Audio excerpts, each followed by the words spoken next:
Hello ladies and gentlemen, this is Sidetrack here, bringing you another mod spotlight, finally. Today we're going to be looking at thermal expansion. It is written by King Lemming, and this is a giant mod. It is in its essence a tech mod, so it's got machines and it's got power generation, but it adds a lot of really cool things.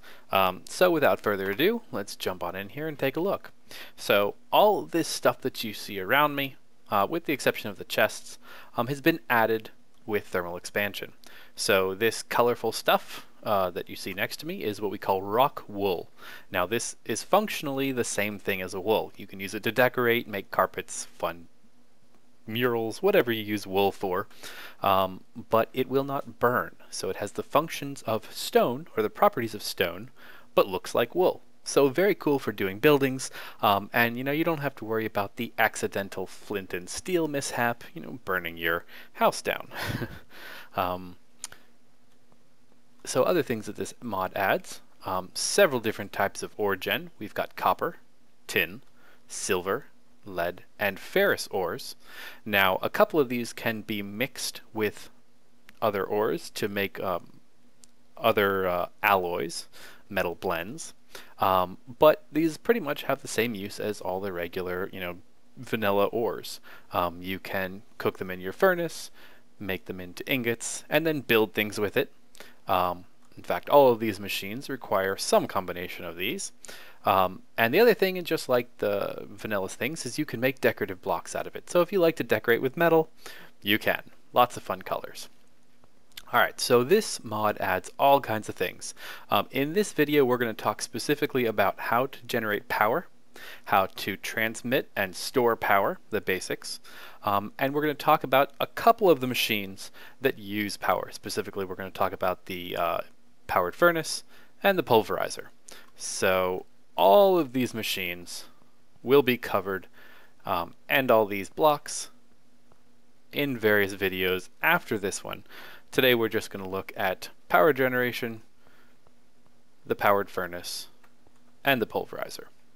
Alright, so let's start off with what I have in my hand. So this is not a block, this is a crescent hammer. If you're used to Buildcraft, it works like a wrench, and actually it should work as a wrench for your Buildcraft things. So if you've never heard of Buildcraft, then it's a good mod too. I'll probably do a spotlight on it at some point.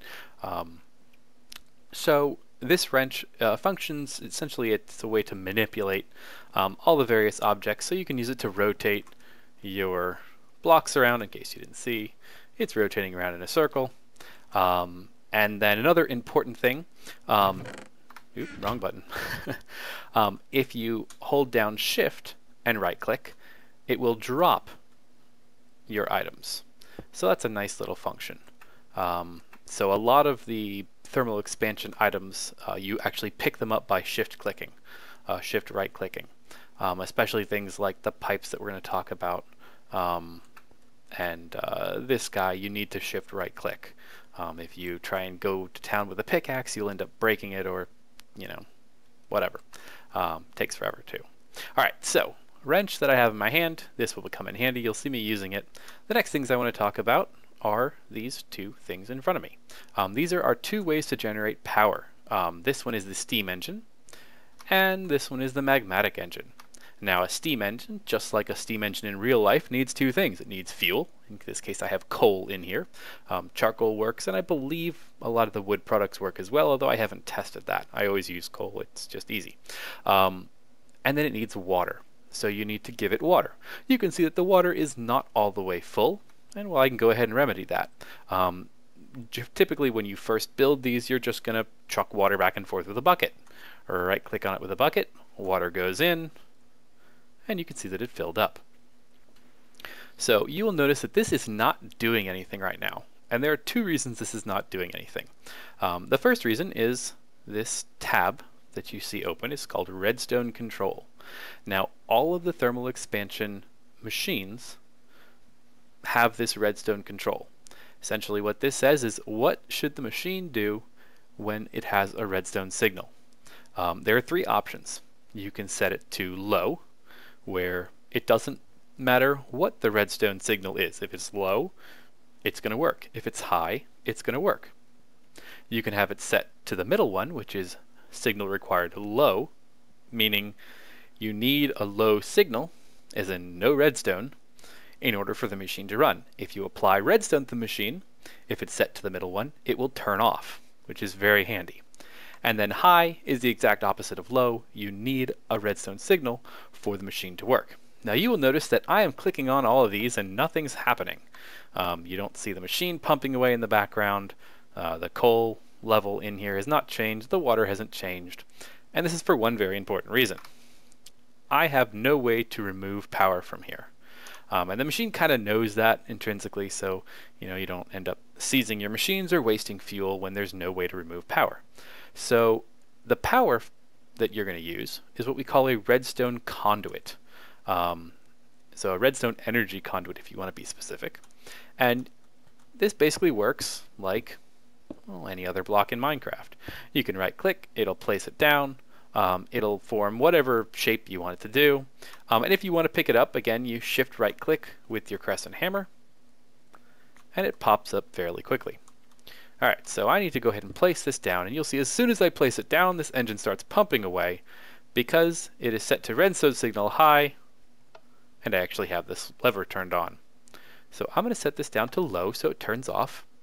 So you will see that because this conduit doesn't actually go anywhere, there's no way for power to be removed from the steam engine. So you'll see the power will continue to build. And I'll let that sit there just, for the fun of it, and keep talking about this. So we need to send this power somewhere. Where can we send it? Well, let's send, what is this thing that we see in front of me? Well, this is a way to store power. So this is a redstone energy cell.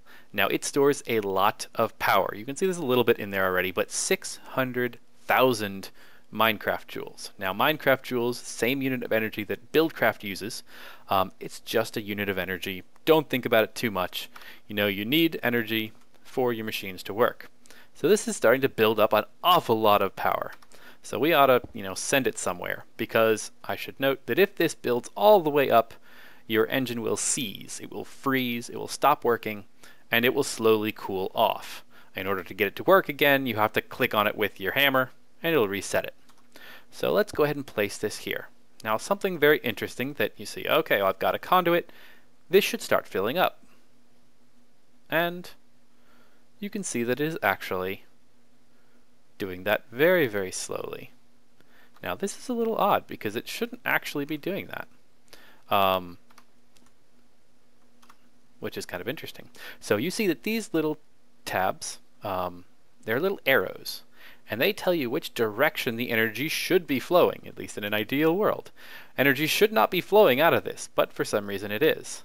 Not very fast, you'll notice. So I'm going to go ahead and change the direction on here. And you'll notice the energy quickly starts leaving the steam engine. This is what should be happening. Not quite sure why it was leaving to begin with. I wonder if that's a bug with the current version or something I did. So you'll see this is starting to fill up, and it has drained all of the power out of here very quickly. And essentially the way this functions is every time this pulses, it sends a burst of energy through the cable, and it goes in the direction that the arrows are facing. If you're ever having trouble with power, you're like, oh no, this isn't filling up. What should I do? Well, this is going the wrong way. And there we go. So, steam engine. You need coal, water, and then someplace for the energy to go. This next one is a magmatic engine. And opposed to the steam engine, this is fairly simple to set up. You just need lava. So I can go ahead and add a couple of these. Change the direction that this arrow is facing, and turn this on. Alright, so you'll see both of these are set to high.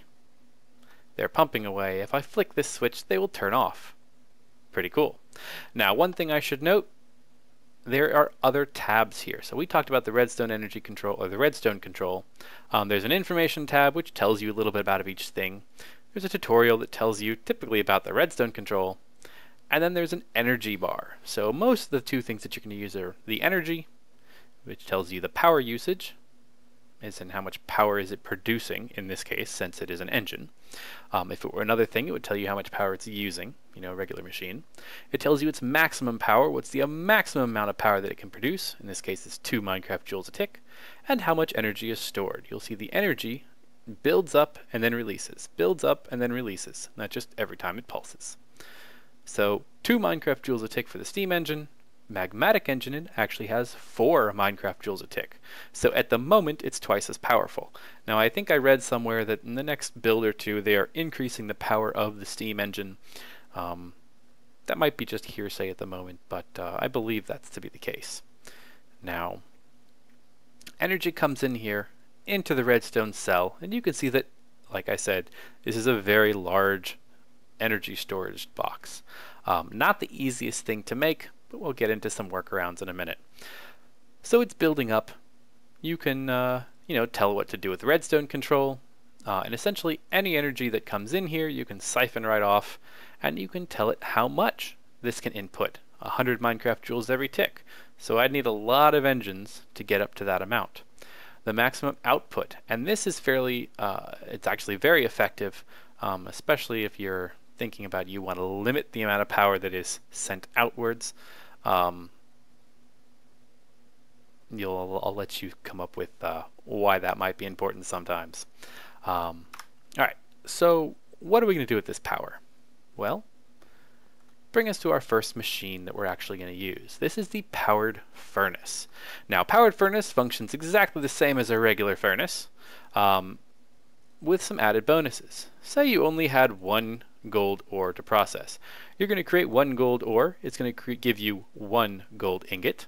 And if you only have 1, you kind of end up wasting an entire lump of coal. Which, if you're like me, I'm kind of, a little anal about things like that. I don't like wasting resources, so this annoys me. So what could I do? Well, how is this powered furnace going to make it any better?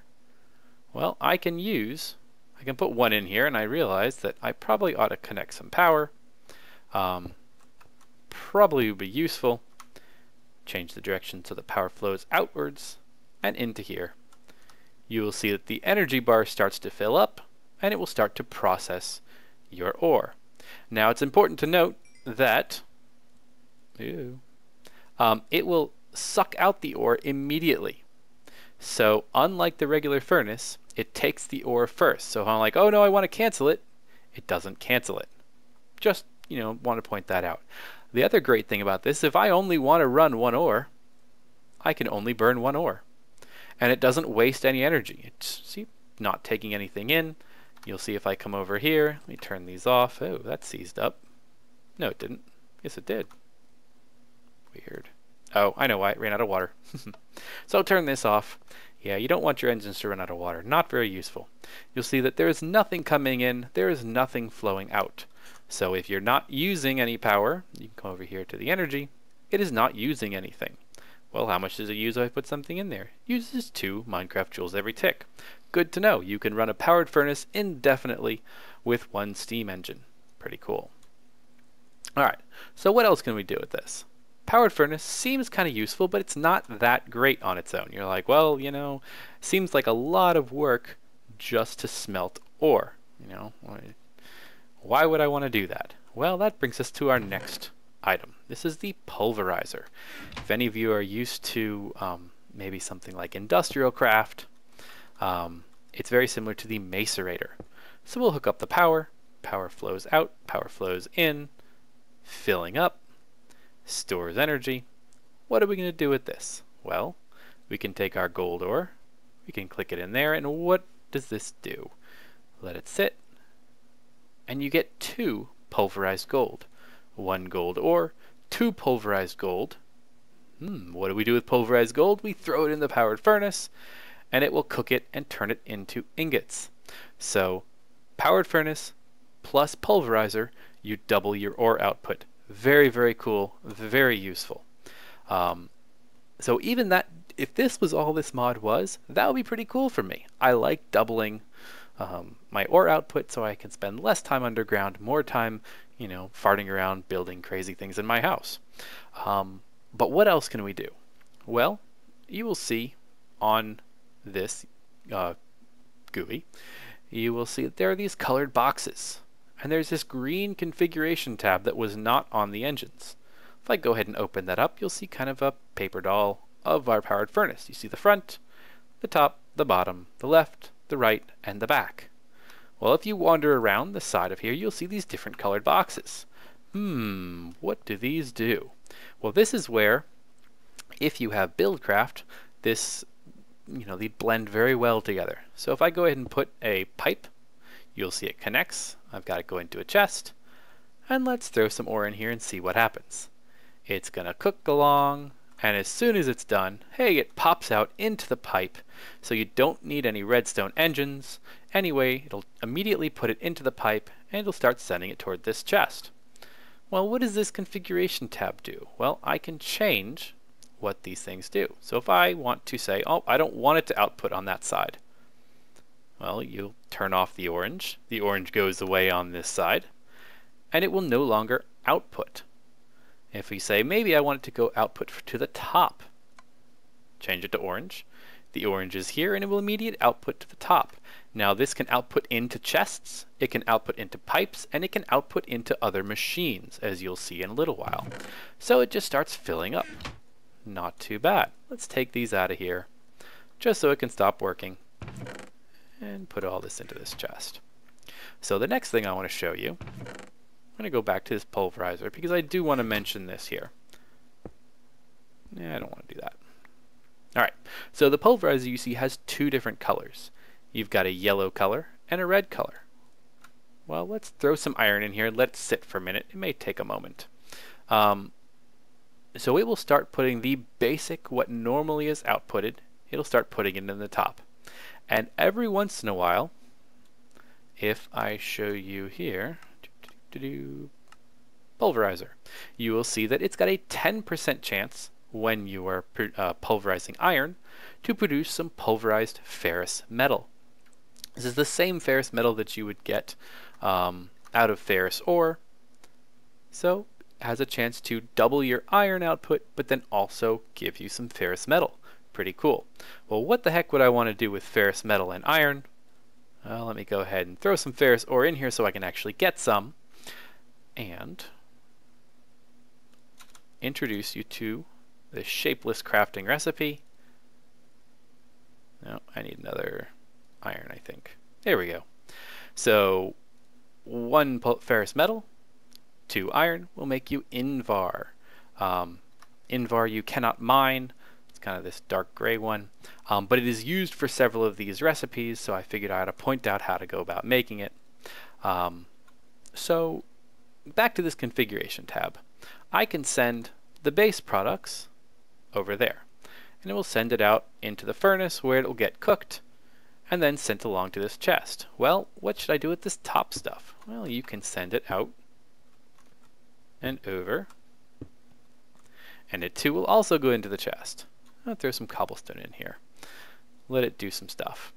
So you'll see that the sand will immediately go into the powered furnace, and sand, put it in a furnace, makes glass. Very cool. If instead I just wanted to send it out the top, I can take, and this will go, I suppose I ought to do this here, send it red. And you'll see the sand starts to go, there it is. Head out the top. Apparently it's just bugging the graphics right there. So you'll see that there are 2 different, or actually really 3 different colors that you have options here. You have red, you have yellow, and you can see yellow doesn't go anywhere because there's nothing at the bottom. And then there is orange. And orange, as if you know anything about color, is a combination of yellow and red. So orange, both of these will dump out. And if I go ahead and change that, it'll be all orange will go in whatever direction you have orange. Now if I were to go ahead and split this, you would see that some of them would go this way and some of them would go up and around. So that's kind of your basic tutorial for the very basics of these machines. They're all going to have an energy tab, they're all going to have a redstone control, and they're all going to have, for the most part, a configuration button. The configuration buttons change where the output of the machine is. It also can change where the input of the machine is. So we see these blue. I can change and say that I only want it to input from the bottom. Or maybe I don't want it to input anywhere. And then you can see that as these things go through the pipe, they will come popping out. Step back a minute. Oh, you can see one right there. And since it's not going to go into the chest, it's going to pop out of the Buildcraft pipe. So pretty cool. Pretty cool. So that kind of concludes my basic tutorial for thermal expansion. Stay tuned for the next video. It will be more on some of all of these wonderful great machines, the sawmill, the induction furnace, all the different liquids and things like that. So until next time, this is Sidetrack signing off. You guys have a great day.